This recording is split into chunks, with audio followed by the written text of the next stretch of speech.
Picture this for a moment. You're sitting in your car, trapped in a long traffic jam. The vehicle in front refuses to move, and the impatient driver behind you is blaring their horn relentlessly. You can feel the irritation slowly creeping in. Your heartbeat begins to race. Your grip tightens around the steering wheel, and your mind starts spinning with frustration. You're caught in the grip of a rising storm within you. But now, pause. What if, in that very moment, you didn't react? What if you didn't let the chaos outside dictate the peace within? What if instead of snapping, yelling, or feeling overwhelmed, you simply watched? You just noticed what was happening, both outside and within, without rushing to respond, without letting it consume you. This is the essence of non-reaction. It's not about bottling up your feelings or acting like they don't exist. It's not about pretending everything is fine when it's not. Non-reaction is the art of awareness. It's the discipline of watching your inner weather shift without immediately reaching for the umbrella or running for shelter. It means letting the moment be what it is, allowing your thoughts and feelings to rise and fall like waves on the ocean, without being pulled under by them. When we master this, we begin to respond with wisdom, not from habit. We begin to choose clarity over chaos. Now let's understand something fundamental. The human mind is conditioned, hardwired even, to react swiftly. This is the ancient fight-or-flight response at work. It's a survival mechanism passed down from our ancestors to protect us from threats. A rustle in the bushes once meant danger. So, the body learned to react fast. Today, though, our threats aren't always lions or wild predators. They're emails, traffic, criticism, or the pressure to keep up. But the body doesn't know the difference. So, when we face stress or confrontation, the same automatic responses take over. Add to that another powerful player, the ego. The ego doesn't just see danger in physical threats. It finds it in opinions, disagreements, and even silence. Someone's negative comment, a minor rejection, or a missed opportunity, and suddenly the ego is up in arms. It feels insulted. It feels the need to protect itself, to fight back, to react instantly. And often, we do. But then later, we reflect and regret. Why did I say that? Why did I lash out?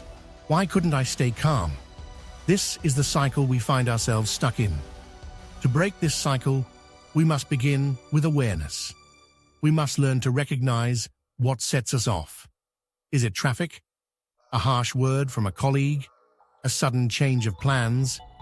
These triggers are unique for each of us. But knowing them, truly identifying them, is the first step toward liberation. So how can we begin to practice non-reaction? Not as a theory, but as a real, living practice. Let's explore 3 powerful techniques that can help you develop this ability in your everyday life. 1. Mindfulness meditation. At the heart of non-reaction lies mindfulness, and the most accessible way to nurture it is through meditation. Mindfulness meditation isn't about emptying the mind or escaping reality. It's about anchoring yourself in the now. Find a quiet space, even if it's just a corner of a room. Close your eyes, take a deep breath. Focus on that breath. The inhale, the exhale. Feel it move through your body. Pay attention to the sensations, to the thoughts that arise, to the emotions that come and go. Don't fight them. Don't hold on to them. Just observe.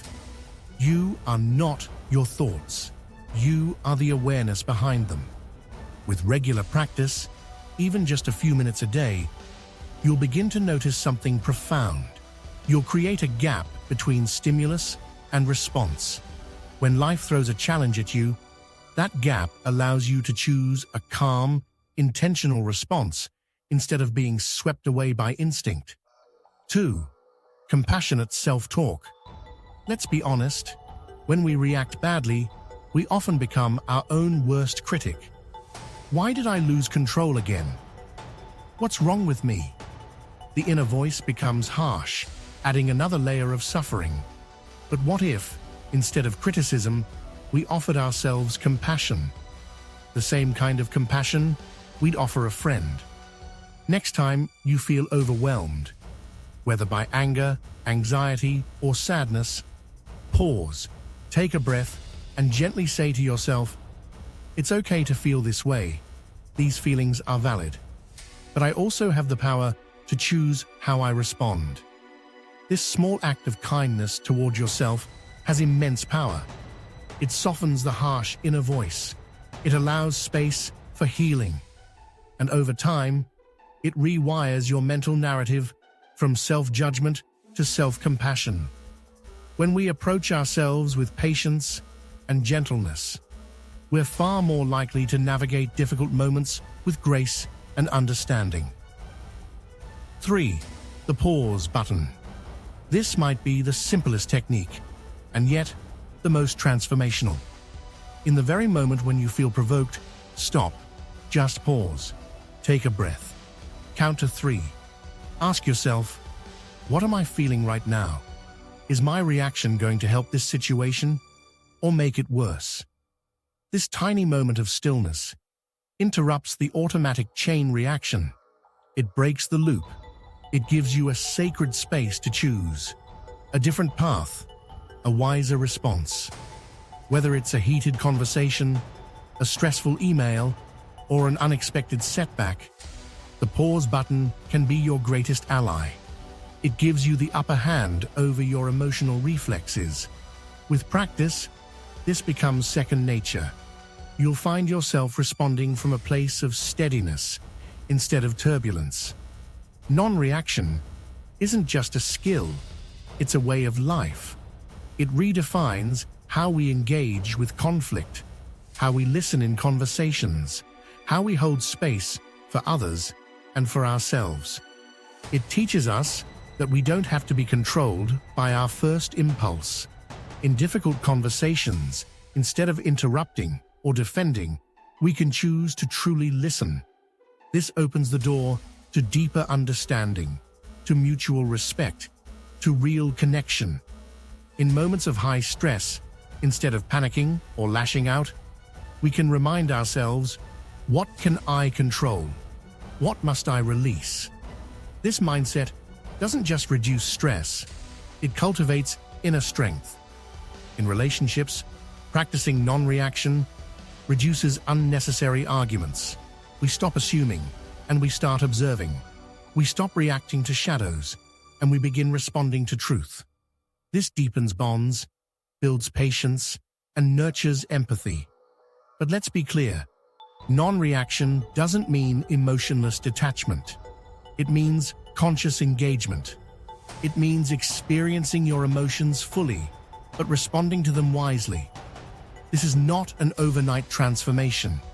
It's a journey, a lifelong practice that requires honesty, patience, and self-inquiry. Every moment presents us with a choice. Will we react out of habit, or will we respond with presence and clarity? When we choose the latter, we don't just change how we act, we change who we are. We begin to move through life with grace. We develop resilience. And above all, we discover a profound freedom. The freedom to be at peace, no matter the storm. So the next time life challenges you, breathe, observe, and remember, the power to choose peace has always been within you. If this message speaks to you, subscribe for more wisdom on mindfulness, emotional intelligence, and living a conscious, centered life. Let's continue walking this path together.